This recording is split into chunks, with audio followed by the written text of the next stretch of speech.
Hi, this is Scott Dudley, and welcome to episode number 15 of Funnel Fella Radio.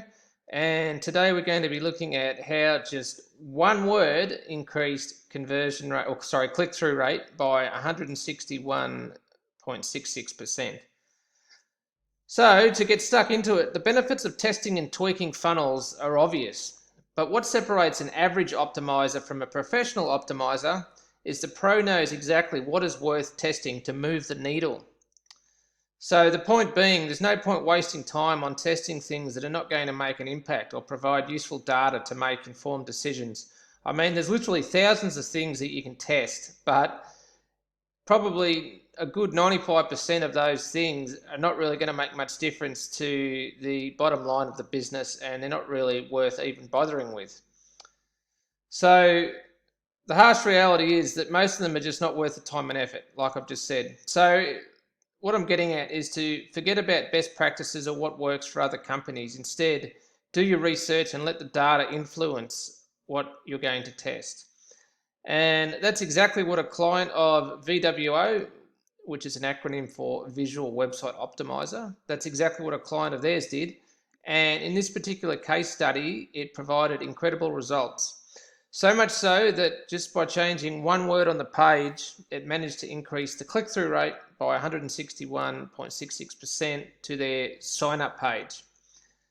So let's now take a look at the page. It's actually an opt-in on the VWO website.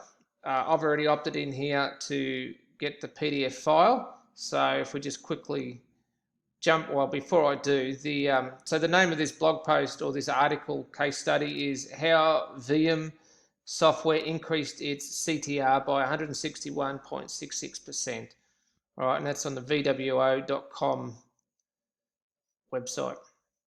So anyway, so Veeam, they're in the industry software services, they're in the internet software services industry. And they've got between 1,000 and 5,000 people working for them, which is obviously a huge company. They're in Switzerland. And in this particular case, the capabilities that we used were A/B testing. So Veeam software is an elite VMware Technology Alliance partner and also a Microsoft managed partner. And they develop products for virtual infrastructure management and data protection. Okay, so and then in this case study, they've used the software VWO to run optimization tests on their website. So let's take a look at the objective. In December 2011, they used KISS Insights, which is now called Qualaroo, to run a survey targeted at all visitors to their product pages. So in a lot of the past episodes of this podcast, I've been reinforcing how important it is to survey your visitors, and you can use a tool like VWO or Hotjar to easily set these up. In this particular case, the question that they asked was, what other information would you like to see on this page? Which is a pretty straightforward question, which anybody listening to this podcast, would be worth implementing on some of their pages, depending on what the objective of the page is. And a lot of the answers said pricing. So that was the number one thing that they were getting from their customers as far as what they wanted to see on the page. It's also worth knowing, or also worth mentioning, that the company does not publish pricing information on their pages. And the reason for this is because they sell through partners, and discounts given out by different partners may vary. So it doesn't really make sense for them to show the pricing. However, they did have a request a quote link that led to a sales inquiry form, where obviously on the sales inquiry form, the goal on that page was to get them to fill out the form, but first they had to actually get them onto that form. So the goal of this test was to increase the click-through rate to the sales inquiry page. Okay, so the hypothesis was that changing the link text from request a quote to request pricing will increase the click-through rate. So they did their test, and based on the survey results, they used the VWO software to A/B test between the two links. So on the product page, they've got on the right hand side, there is a section there for next steps.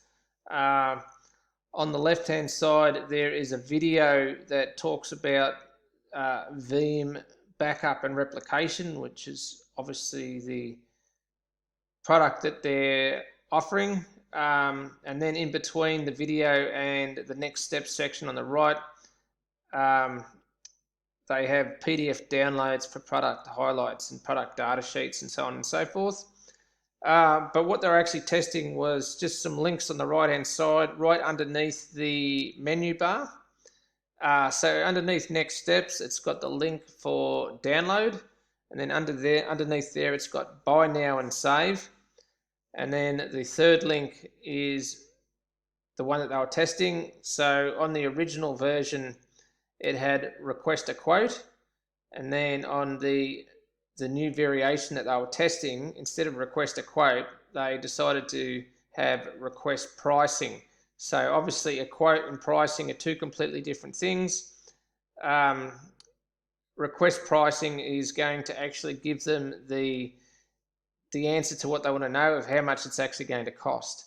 So the conclusion here was a straight 161.66 increase in the click-through rate. So it went from 0.54% to 1.4%, and in this particular case with 100% statistical confidence. So obviously that's as high as it can get.